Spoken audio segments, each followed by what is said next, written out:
ในหุบเขาลึกซึ่งปกคลุมไปด้วยป่าดงดิบมีชนเผ่าพื้นเมืองน้อยใหญ่อาศัยอยู่มาช้านานเผ่าหนึ่งที่มีชื่อเสียงในเรื่องพลังเวทคือเผ่านาอินพวกเขาล้วนแต่เป็นพรานป่าผู้ทรงภูมิปัญญาและมีความผูกพันกับธรรมชาติเป็นอย่างยิ่งหนึ่งในนั้นประมุขน้อยเห็นเผ่านาอินนามว่าคารีนฉลาดปราดเปรื่องได้รับการถ่ายทอดตำนานและพลังเวทอันยิ่งใหญ่ในวันหนึ่งเขาต้องเผชิญหน้ากับความพินาศของเผ่าเมื่อราชาผู้ปกครองอาณาจักรข้างเคียงยกกองทัพบุกรุกเข้ามาในดินแดนของพวกเขาทั้งนี้เพื่อริบทรัพย์สมบัติและผนวกเอาเผ่านาอินไว้ใต้อำนาจแม้ว่าจะสู้รบอย่างเหนือชั้นแต่เผ่านาอินก็ไม่สามารถต้านทานกำลังรบของราชวงศ์ได้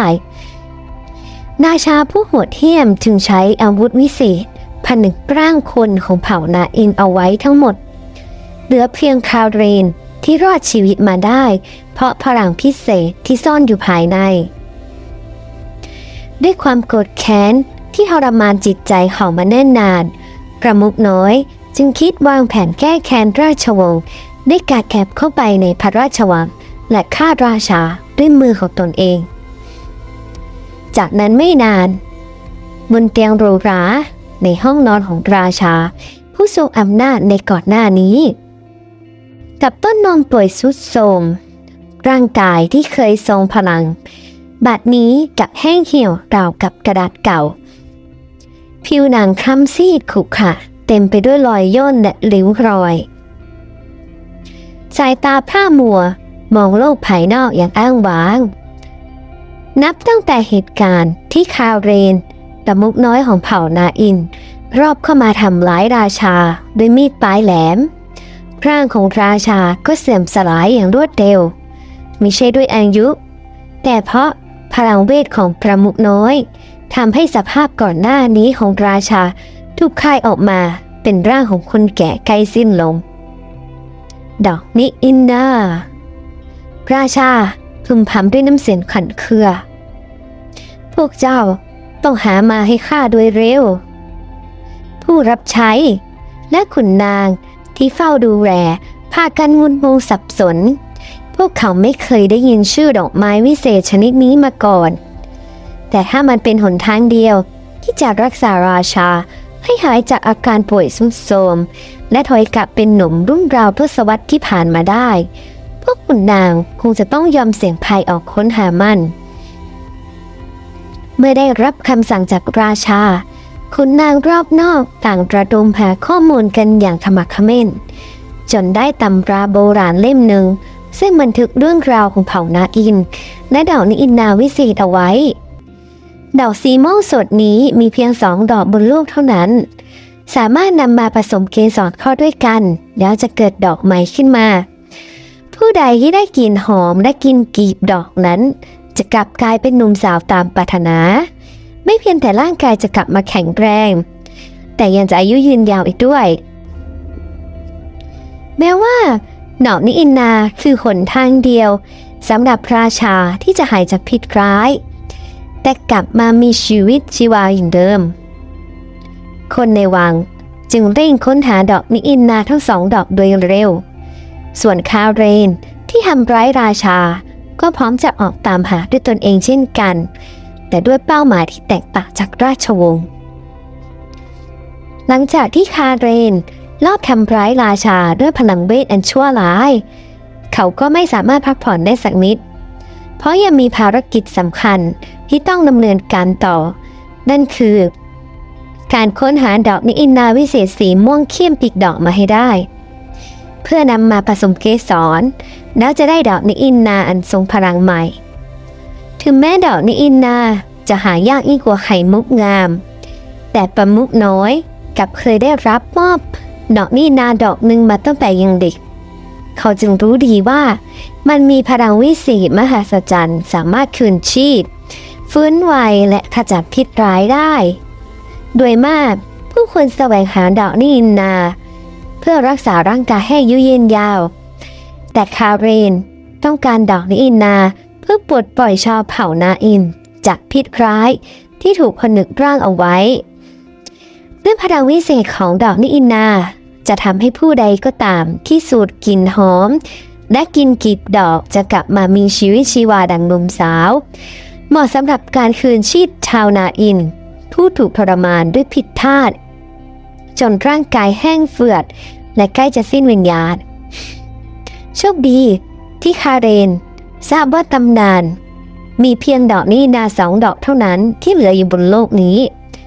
เขามีดอกนิอินนาสีม่วงเข้มดอกหนึ่งอยู่แล้วจึงต้องหาดอกที่2มาให้โดยเร็วแล้วนำทั้ง2 ดอกมาผสมเกสรเพื่อให้เกิดดอกนิอินนาใหม่ที่มีพลังพอจะปลดปล่อยเผ่านาอินทั้งผองได้เมื่อรู้แผนการของคาเรนชาวเผ่านาอินทั้งหลายต่างหวังพึ่งพานักรบผู้กล้าหาญคนนี้ให้ช่วยปลดปล่อยพวกเขาจากการถูกผนึกร่างไว้คาเรนจึงเริ่มออกเดินทางโดยไม่รู้สึกกังวลกับอุปสรรคที่รออยู่ข้างหน้าเลยเมื่อ10 ปีก่อนหน้านี้ในหมู่บ้านเล็กๆแห่งหนึ่งตั้งอยู่ริมป่าลึกมีครอบครัวหนึ่งอาศัยอยู่อย่างสงบสุขเป็นคนจนรากเหง้าแต่มีความสุขกับชีวิตที่พอเพียงลูกสาวคนเดียวของพวกเขาชื่อเลียนนาเด็กสาวผู้มีใบหน้ายิ้มแย้มและหัวใจกว้างขวางตั้งแต่เด็กเลียนนามักจะได้คนเดียวไปตามป่าลึกจนกระทั่งวันหนึ่งเธอได้พบกับชายหนุ่มผู้มีรูปโฉมงดงามและดวงตาเป็นประกายดาวกับเพชรชายหนุ่มนั้นบอกว่าเขาเป็นประมุขของเผ่าพื้นเมืองที่อาศัยอยู่ในป่าแถบนี้มาช้านานนี่เป็นของขวัญจากข้าสำหรับเจ้าชายหนุ่มพูดพร้อมส่งดอกไม้สีม่วงเข้มให้เลียนนารักษามันไว้ให้ดีเพราะมันมีพลังวิเศษที่จะปกป้องเจ้าเลียนนาได้รับดอกไม้วิเศษมาอย่างประหลาดใจแต่ก็รักษามันไว้เป็นอย่างดีเธอรู้ว่าดอกไม้พิเศษนั้นนามว่านิอินนาเธอไม่เคยพบเห็นดอกไม้สีม่วงสดอย่างนั้นมาก่อนเวลาผ่านไปเลียนนาเติบโตเป็นสาวน้อยหน้าดอกนิอินนาก็โตไปพร้อมกันสวยงามราวกับไม่เคยเหี่ยวเฉาแม้ว่าเลียนนาจะไม่รู้ที่มาของดอกนิอินนาดอกนั้นแต่เธอก็ภักดีต่อคำสัญญาที่จะเก็บรักษามันไว้เพราะรู้สึกว่ามันมีสิ่งพิเศษบางอย่างแฝงอยู่ใครจะรู้บ้างว่าดอกไม้ดอกนี้ล่ะคือพื้นฐานสำคัญของการผจญภัยอันยิ่งใหญ่ที่กำลังจะเกิดขึ้นเมื่อถึงวัยหนุ่มสาวเลียนนาถูกบังคับให้แต่งงานกับผู้ชายที่ตนเองไม่รักซ้ำร้ายยังมีความลับเกี่ยวกับดอกนิอินนาที่เธอเก็บไว้มานานความลับนั้นได้ดึงดูดให้กลุ่มคนเลวบางคนพยายามแย่งชิงดอกนิอินนาไปจากเธอเหตุการณ์ครั้งนี้ทำให้เลียนนาต้องหนีออกจากบ้านเกิดพร้อมกับนำดอกนิอินนาวิเศษติดตัวไปด้วยโดยไม่รู้เลยว่าชะตากรรมกำลังจะพาเธอไปสู่การผจญภัยอันหฤหันในขณะที่ประมุขน้อยเผ่านาอินเดินทางไปตามหมู่บ้านต่างๆเพื่อสืบหาดอกนิอินนาดอกที่2เขาได้รับข่าวลือเกี่ยวกับหญิงสาวผู้หนึ่งที่ครอบครองดอกไม้วิเศษอยู่ชื่อเลียนนาจากหมู่บ้านชนบทเล็กๆแห่งหนึ่งจากการตรวจสอบคาเรนพบว่าเลียนนาเป็นเด็กสาวที่เขาเคยมอบดอกนิอินนาดอกหนึ่งให้เมื่อ10 กว่าปีก่อนด้วยเหตุนี้เองที่ทำให้เธอกลายเป็นเป้าหมายสำคัญในการออกตามหาเพราะนอกจากจะมีดอกนิอินนาดอกที่คาเรนต้องการแล้วยังเป็นสาวน้อยที่เขาเคยช่วยชีวิตและให้ความหวังตั้งแต่เด็กแต่แล้วข่าวร้ายก็มาถึงครอบครัวของเลียนนาถูกกดขี่คนหินจากคอราดาดที่มาในชุดชายสวมหน้ากากจนเธอต้องหนีออกจากบ้านเกิดไปอย่างกระทันหันเลียนนาจึงต้องพกพาดอกนิอินนาวิเศษหนีไปตามลำพังไล่ที่พึ่งพิงและกำลังถูกไล่ล่าเจ้าก็ไปให้พ้นจากที่นี่โดยเร็วคำสั่งเสียงกระซิบดังขึ้นในความทรงจำของเลียนนาขณะนี้ฝ่าเข้าไปในป่าลึกหากปล่อยให้คนเหล่านั้นได้ดอกนิอินนาไปแล้วนั่นจะเป็นวิบัติแก่แผ่นดิน เจ้าต้องเก็บรักษามันไว้ให้ดีไปพึ่งพิงประมุขเผ่านาอินผู้เก่าแก่เถิดด้วยการนำทางของคำสั่งลึกลับเนียนหน้าจึงหนีล่อนไปในป่าลึกโดยมีดอกนิอินนาดอกสุดท้ายของโลกเป็นสิ่งคุ้มครองชีวิตเธอไม่รู้เลยว่าคาเรนก็กำลังวางแผนตามหาเธออยู่เช่นกันทุกทางเลือกของเหรียญหน้าได้ถูกปิดกั้นจากภัยอันตรายที่ไม่รู้มาจากไหนเธอจึงตัดสินใจทิ้งทุกสิ่งเพื่อให้รอดชีวิตแม้นั่นจะหมายถึงการละทิ้งอนาคตและผู้คนที่เคยรักไว้เบื้องหลังก่อนหน้านี้เนียนหน้าไม่เคยรู้เลยว่าดอกนิอินนาที่ตนครอบครองจะนำไปสู่ความคับขันหัวใจขนาดนี้หลังจากหนีรอดจากการไล่ล่าครั้งนั้นมาได้เนียนหน้าก็ต้องเล่ร่อนอยู่ตามเพิงป่าอันกว้างใหญ่ไร้ที่พึ่งพิงด้วยสุริภาพและนิสัยอ่อนน้อมของเลียนหน้าทำให้เธอเป็นคนที่รักใคร่ของคนในหมู่บ้านโดยเฉพาะอย่างยิ่งจากชายหนุ่มชื่ออาทิเขาเป็นชายหนุ่มที่มีใจรักมีความงดงามของธรรมชาติและสัตว์ป่าเมื่อพบเห็นเลียนหน้าผู้งดงามดุจดังฟ้าครั้งแรกอาทิก็หลงไหลในเสน่ห์ของเธอทันทีด้วยความปรารถนาอยากจะขอเลียนหน้าเป็นภรรยาจึงทำให้เกิดแผนการจัดงานสมรสขึ้นเลียนหน้าดีใจที่ได้พบสถานที่ที่ปลอดภัยและมีคนที่รักเธอแต่แล้วชีวิตก็เหมือนกำลังเข้าสู่ความสุขที่ไม่แน่นอนอีกครั้งเพราะหลายคืนก่อนงานพิธีมงคลสมรสมีกลุ่มคนแปลกหน้าบุกเข้ามาในหมู่บ้านเพื่อขโมยดอกนิอินนาไปแต่ด้วยความกล้าหาญของเลียนหน้าเธอจึงไม่ยอมส่งมอบดอกไม้วิเศษดอกนั้นให้ใครและพยายามหนีรอดอีกครั้งในที่สุดวันที่ทุกคนรอคอยก็มาถึงวันสมรสของอาทิกับเลียนหน้าสาวงามผู้ถูกกล่าวขานว่าเป็นนางฟ้าที่ย่านกลายมาจากป่าลึกทั่วทั้งเมืองมีเสียงร้องเพลงและดนตรีประสานเสียงก้องไปทั่วผู้คนพร้อมใจกันเฝ้ารอต้อนรับการบวงสรวงสมรสอันงดงามนี้แต่แล้วเมื่อเลียนหน้ากำลังจะเข้าสู่พิธีกรรมบวงสรวงบรรดามือสังหารของพวกชายสวมหน้ากากกลับพากันบุกเข้ามาด้วยท่าทางระแวงพวกเขาเน้นย้ำถึงคำสั่งให้ส่งมอบดอกนิอินดาวิเศษให้กับพวกเขาโดยทันทีหากไม่ทำตามคำสั่งเลียนหน้าจะต้องถูกจับกุมตัวประกันเจ้าคงจะมีสิทธิ์เลือกระหว่างการยอมส่งมอบดอกนิอินดาหรือถูกฆ่าตายอยู่ที่นี่หัวหน้ามือสังหารตะโกนอย่างดุดันเสียงร้องให้คับควนดังขึ้นทุกคนที่อยู่ในงานรู้สึกประหลาดใจและคับแค้นใจยิ่งนักโดยเฉพาะอย่างยิ่งอาทิที่กำลังจะแต่งงานกับเลียนหน้าเขาไม่เข้าใจเลยว่าเกิดอะไรขึ้นและทำไมต้องมีการข่มขู่เข็นและคุกคามเช่นนี้ในวันที่น่าจะเป็นวันที่แห่งความสุขของเขาท่ามกลางความวุ่นวายเลียนหน้าก็เกิดความหวาดกลัวเธอรู้สึกผิดที่ได้พาความยุ่งยากเหล่านี้มาสู่หมู่บ้านเล็กๆแห่งนี้จึงตัดสินใจยอมส่งมอบดอกนิอินดาวิเศษดอกสุดท้ายของโลกให้กับกลุ่มคนเหล่านี้เพื่อความปลอดภัยของทุกคนแต่แล้วคาเลนประมุขน้อยของเผ่านาอินก็ปรากฏกายขึ้นพร้อมกับกลุ่มสมุนของเขาบรรยากาศในงานมงคลสมรสจึงกลายเป็นสนามรบชั่วคราวขณะด้วยความแข็งใจและความกล้าหาญประมุขน้อยจึงได้ใช้เวทมนต์อันลึกลับมาต่อสู้กับกลุ่มคนร้ายเพื่อปกป้องเลียนหน้าแต่สุดท้ายเธอก็ถูกจับไปเป็นตัวประกันเสียงกรีดร้องและความกระหนก้องไปทั่วงาน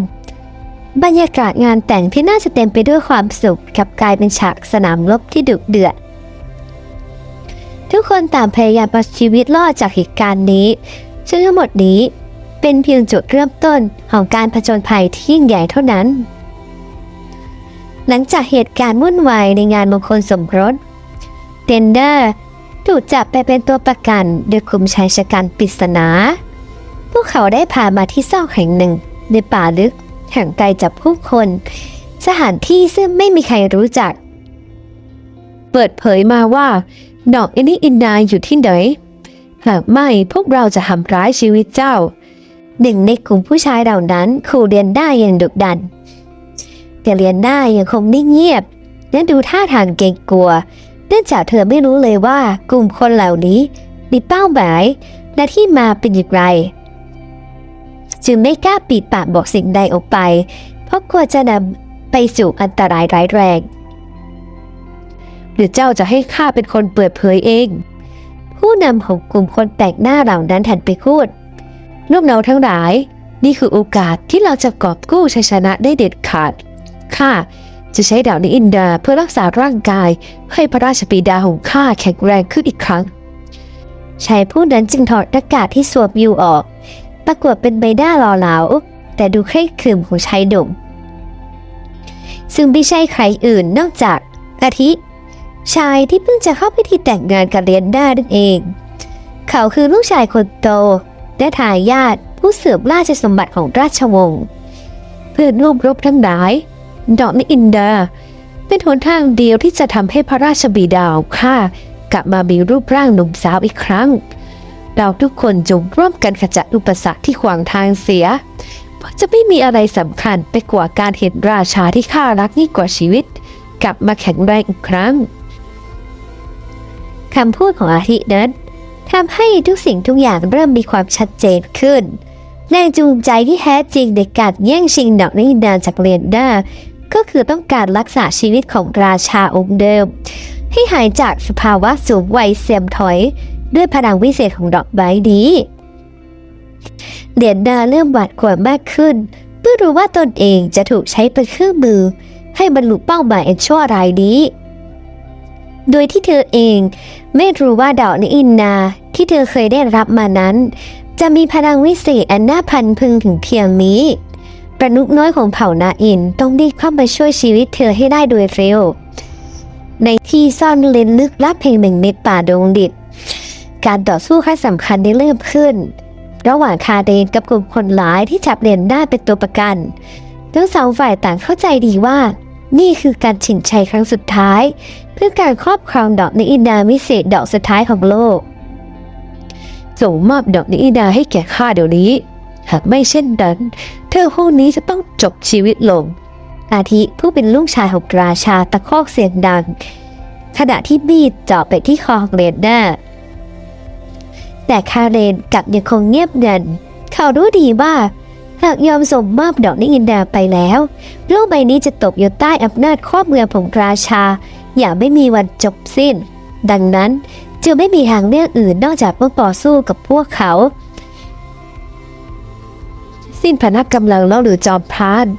ปล่อยให้เธอผู้น่าสงสารรอดชีวิตเถิดเมื่อได้ดอกอินดามาแล้วเราจะเปลี่ยนความคิดและจะไม่ทำร้ายชีวิตเธอหัวหน้ากลุ่มมือสังหารพูดหยอกเย้าภายในดวงตาสีค้ำบุคาเรนเงาร่างของคนในเผ่านาอินผู้ถูกผนึกล่างและทนทุกข์ทรมานมันเนิ่นนานลอยเคลื่อนผ่านเข้ามาเตือนสติให้เขานึกถึงเป้าหมายในการต่อสู้ในครั้งนี้ถ้าหากประสบความสำเร็จจะได้ช่วยปลดปล่อยเผ่าของตนจากการถูกสาปแช่งและสามารถมอบดอกอินดาให้เรียนได้เก็บรักษาต่อไปด้วย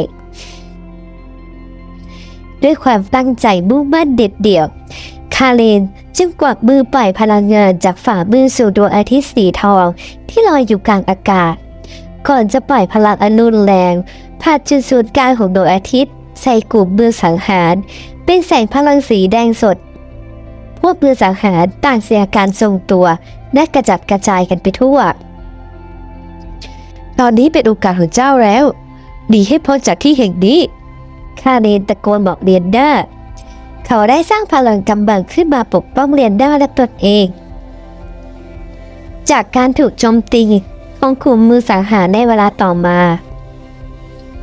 เสียงปะทะกันของพลังเวทและอาวุธได้ด่างก้องไปทั่วป่าอย่างไม่หยุดยั้งเรียนด้าพยายามหนีอย่างสุดชีวิตในขณะที่คาเรนต้องสู้รบกับกลุ่มมือสังหารต่อไปการต่อสู้ครั้งนี้มีสิ่งสำคัญมากมายแฝงเร้นอยู่ทั้งการปลดปล่อยเผ่านาอิน ดอกนี้อินนาวิเศษดอกสุดท้ายและชะตาชีวิตของเรียนนาถแต่นั่นยังไม่ใช่จุดจบของการต่อสู้อย่างแน่นอน เพราะยังมีสิ่งสำคัญค้างคาอยู่ในดวงใจของทั้งสองฝ่าย 1. คือการช่วยรักษาชีวิตของราชา อีกหนึ่งคือการดำรงไว้ซึ่งเสรีภาพของผองเผ่าหลังจากการต่อสู้อย่างดุเดือดและเหนื่อยหอบในป่าลึกคาเลนก็สามารถเอาชนะพวกของอาทิได้อาทิบาดเจ็บหนักคาเลนปกป้องดอกนิอินดาวิเศษได้สำเร็จเขาได้นำพลังจากดอกนิอินดาทั้งสองดอกมาผสมเกสรเข้าด้วยกันก่อนที่ดอกใบจะผลิบานขึ้นมาอย่างสวยงามน่าอัศจรรย์ด้วยพลังจากดอกนิอินดาดอกใหม่ประมุขน้อยสามารถคืนชีพให้ชนเผ่านาอินทั้งพ้องที่ถูกผนึกเล่าและสาปแช่งเวทดานชาวเผ่าทั้งหมดได้กลับมามีรูปร่างหนุ่มสาวอีกครั้งร่างกายแข็งแรงและดวงวิญญาณก็กลับมาสดใสดังเช่นเดิมแม้ว่ากลุ่มของอาทิจะพยายามขโมยดอกนี้เดินไปเพื่อรักษาร่างกายของราชาก็จริงแต่คาเรนก็ไม่ได้ลั่นเลยต่อเรื่องนี้เขาได้เก็บรักษากิจดอกบางส่วนไว้เพื่อให้อาทิสามารถนำไปรักษาราชาผู้ป่วยทรุดโทรมจงรีบกลับไปหาราชาองค์นั้นโดยเร็วดอกนิอินดาจะช่วยรักษาพระองค์ให้หายจากพิษร้ายและร่างกายจะกลับมาแข็งแรงดังเช่นเดิมแต่ขอให้พระองค์ระลึกไว้เสมอว่าดอกนิอินดาเป็นของชนเผ่านาอิน